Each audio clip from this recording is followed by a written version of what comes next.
अस्सलाम वालेकुम dear viewers, मैं हूं आपका host Mohammad Aurangzeb property exchange के प्लेटफॉर्म से। और आज हमारे साथ हैं Mohammad Salim, CEO property exchange and CEO Riyan estate and builders. जी अस्सलाम वालेकुम सलीम साहब, कैसे हैं आप? ठीक हैं? वालेकुम सलाम वरहमतुल्लाहि वबरकातुहू। हाफिज़ साहब, thank you so much.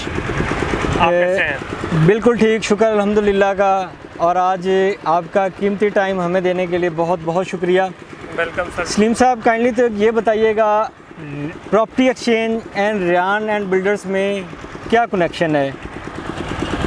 Thank you so much हाफिज़ साहब आपके क्वेश्चन का। मैं आपको ये बता देता हूँ और अपने व्यूवर्स को भी बताता चलूँ कि रियान एस्टेट एंड बिल्डर्स जो है वो एक कंस्ट्रक्शन कंपनी है और प्रॉपर्टी एक्सचेंज जो है ये मार्केटिंग कंपनी, और दोनों का सीईओ हूँ मैं। जी माशाल्लाह, बहुत अच्छी बात। माशाल्लाह आप लाहौर से मूव होकर इधर कराची में आए हैं, और कराची में आपका कंस्ट्रक्शन के हवाले से कैसा एक्सपीरियंस है? आप इसको कैसे देखते हैं यहाँ पे कंस्ट्रक्शन के हवाले से? देखिए, जहाँ तक कंस्ट्रक्शन की बात है और आपने लाहौर का क्वेश्चन किया, तो लाहौर में अल्हम्दुलिल्लाह बैरियर टाउन में 2013 से मैं हूँ, और उसके बाद ग्रेजुएशन मेरी 2009 में कंप्लीट हो गई थी लाहौर में। मैं 2009 के ऑनवर्ड मैं रियल एस्टेट में काम कर रहा हूँ। तो अभी मैं आपको ये बताता चलूँ कि बैरियर टाउन की मार्केट लाहौर की और बैरियर टाउन कराची की मार्केट, इसमें सबसे बड़ा डिफरेंस ये है कि ये जो मार्केट है इसमें बहुत पोटेंशियल है। यहाँ पे आपको प्रोजेक्ट्स बड़े करेंगे तो यहाँ पे कस्टमर्स भी बड़े मिलेंगे।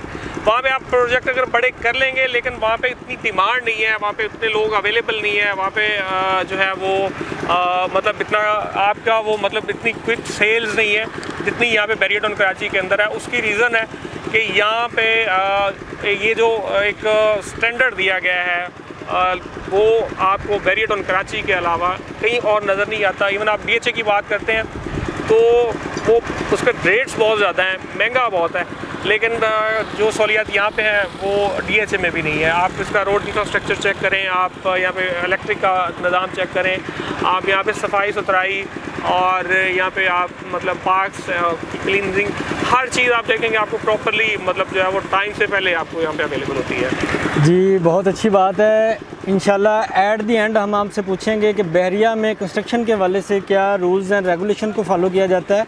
उससे पहले हम अल्हम्दुलिल्लाह आपकी एक नई साइट्स पे हैं। ये बताइएगा, ये आपका अपना ज़ाती प्रोजेक्ट है या आपके किसी क्लाइंट्स का है जिसको आप डिलीवर करके दे रहे हैं?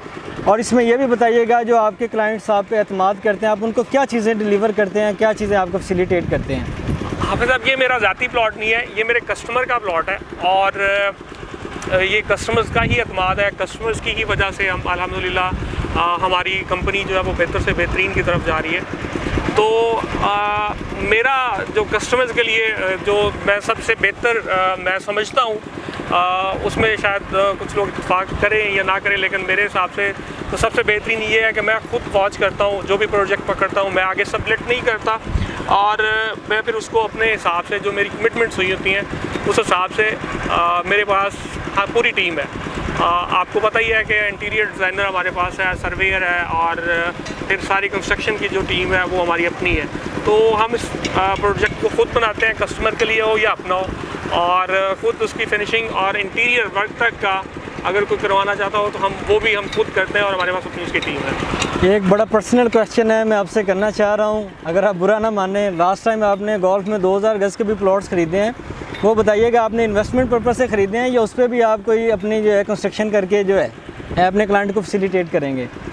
नहीं हाफिज़ साहब, वो जो प्लॉट्स हैं उसमें एक तो मेरे पार्टनर हैं और मेरे बहुत ही मोहतरम हैं अमजद अली मारवाड़ी साहब।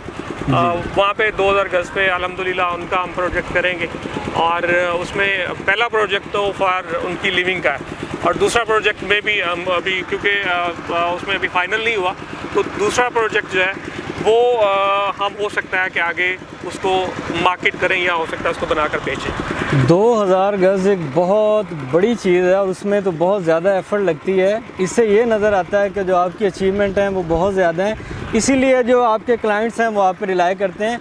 सलीम साहब, एक ये और चीज़ बताइएगा, इसके अलावा आपके कौन से प्रोजेक्ट्स हैं? लास्ट टाइम मैं आपकी भी वीडियोस देख रहा था, और उस पर आप अपनी जो है वो मार्केटिंग भी कर रहे हैं। तो इसके अलावा और आपके कौन से प्रोजेक्ट्स हैं जिन पे आप जो है वो डील कर रहे हैं? हाँ, बैरियटॉन कराची के अंदर जो हमारे प्रोजेक्ट्स चल रहे हैं, कुछ पाइपलाइन के अंदर भी हैं और कुछ हमारे कंप्लीटेड भी हैं। तो उस हिसाब से मैं आपको ये अभी अगर बता दूं तो अली ब्लॉक के अंदर फेसिंग पहाड़ के अंदर 139 पे अभी हमारा काम चल रहा है। और इसके अलावा ये रेजिडेंशियल्स हैं, फिर मैंने गोल्फ का आपको बताया, फिर इसके अलावा 2000 गज का, और अभी हमारी काफ़ी चीज़ें पाइपलाइन है। फिर इसके बाद 500 गज के अंदर हमने प्लॉट लिए हैं, लेकिन उसके अभी डॉक्यूमेंट्स वर्क नहीं अभी स्टार्ट किया। और फिर जो है कमर्शियल जो हमारा मेन पॉइंट ऑफ अट्रैक्शन है, तो आपने वो क्वेश्चन नहीं किया तो चले मैं आपको बता देता हूँ जी कि हमने जो चूज़ किया लोकेशन अपने पहले प्रोजेक्ट के लिए, उसमें अनफॉर्चुनेटली हमें थोड़ा टेक्निकली प्रॉब्लम आ रहा है कि बैरियटॉन कराची की हिस्ट्री में, या आप कह लेंगे बैरियटॉन की हिस्ट्री में ऐसा कभी नहीं हुआ कि एक ही पट्टी के अंदर सेम साइज़ की कटिंग ना हो। ये फर्स्ट टाइम हुआ है कि बैरियटॉन की एक ही पट्टी के अंदर 125 गज और 250 गज के प्लॉट्स हैं, और हमने वो टॉप ऑफ द लाइन जो है, one of the top location जो बनती है, हमने वो परचेज़ किया। और परचेजिंग के बाद हमारा ये प्रोग्राम था कि क्योंकि हमने तो पेमेंट सारी क्लियर कर दी थी कि हमें जल्दी से जल्दी इसकी परमिशन मिल जाएगी, तो हम इस वक्त तक उसके बहुत से काम करके जो है वो शायद खड्डा वड्डा लगा के उसकी ऊपर की तरफ आ रहे होते। लेकिन अनफॉर्चुनेटली अभी तक उसमें हमें टेक्निकल यही मसला आया कि वो बैरिया के पास उसका अभी लॉ नहीं है, वो बैरिया की मैनेजमेंट ने उसको अप्रूव ही नहीं किया। वो हमें कहते हैं लहदा प्लॉट्स पे अपने प्रोजेक्ट्स बनाए, तो हमारा जो वो स्कोप है या जो हमारा वो थीम है या जो हम वो बिल्डिंग देना चाहते हैं लहदा बनाते हैं तो बनता नहीं है। तो इस वजह से हमने उसकी भी बुकिंग स्टार्ट नहीं की। तो इंशाल्लाह ताला बड़ी जल्दी आप देखेंगे कि 400 गज के ऊपर आएगा, फिर उसके बाद 1000 गज बनता है, 250 गज के जो हैं वो 4 प्लॉट्स हैं, फिर उसके बाद 2-250 गज के हैं, और फिर 125 गज का वो 3 प्लॉट इकट्ठे हैं। तो इस तरह से और भी काफ़ी चीज़ें इन पाइपलाइन है। तो अल्हम्दुलिल्लाह आप देखेंगे कि एक इमर्जिंग और एक फास्ट डेवलपमेंट लोगों के अंदर रायान स्टेट एंड बिल्डर्स का नाम होगा वेरी सून इंशाल्लाह। जी बिल्कुल सलीम भाई, इस टाइम हम मौजूद हैं अली ब्लॉक्स में। यहाँ पे मैं देखता आपसे एक क्वेश्चन करना चाहता हूँ, जो रूल्स एंड रेगुलेशंस हैं जो बैरिया में फ़ॉलो किए जाते हैं, जो क्लाइंट्स को फॉलो करने होते हैं, वो क्या हैं डॉक्यूमेंटेशंस के हवाले से? उसके अलावा ये जो आप देख सकते हैं वो घरों के जो है इंटीरियर के हवाले से, उसके बारे में बताएं। ये अक्सर क्लाइंट्स के क्वेश्चंस होते हैं कि हम किन बुनियादों पे अपना घर कंस्ट्रक्ट वो कर सकते हैं, या किन अपनी मर्ज़ी से अगर वो कोई अपनी एलिवेशन या कोई चीज़ वो चूज़ करना चाहते हैं, क्या उनके पास ये ऑप्शंस होती हैं? क्या बैरिया ये हमें फैसिलिटेट करता है इस बारे में? देखिए, बैरिया के बाय लॉज हैं। बैरिया ये नहीं है कि मैं यहाँ पे 1 प्लॉट 2 प्लॉट 4 प्लॉट लूँ और मेरा जैसे दिल करे मैं उसको बना के चला जाऊँ। बैरिया जैसे ही आप प्लॉट बाय करते हैं तो उसके बाद आपको पोजेसन अप्लाई करना होता है। पोजेसन अप्लाई करने के बाद आपको ये काफ़ी लंबा टाइम है तो अलॉटमेंट लेटर मिलने का। जब अलॉटमेंट लेटर मिल जाता है तो फिर आप लोग आते हैं बैरिया से, उनको ये जो चार्जेस अदा करते हैं टैंक्स के और सारे मामला करने के बाद आपको सोइल टेस्टिंग की परमिशन मिलती है। तो ये सारी टाइम पे सारी चीज़ पे आपका तकरीबन 20 दिन, महीना, सवा महीना डिपेंड करता है उनका स्टाफ किस तरह से, उनके पास रश है, किस तरह से मामला आता है, तो वो आपको उस हिसाब से मैनेज करते हैं। तो ये तो सारा इसका है डॉक्यूमेंटेशन का। अब अगर ये होता कि मुझे डॉक्यूमेंटेशन बैरिया की तरफ से कोई ऐसी रिस्ट्रिक्शंस नहीं होती, मैंने अपनी मर्ज़ी से बनाना होता, तो मैं यहाँ पे सवा महीना पहले जो है यहाँ पे खड्डा लगा के इस वक्त तक बिल्डिंग को ऊपर तक ला चुका होता है। लेकिन बैरिया के बाय लॉज हैं, उनको फॉलो करना होता है, तो उस चीज़ में आप उनको जो है वो उससे मुनारफ या मुनाहराफ नहीं कर सकते, मुनारफ नहीं हो सकते।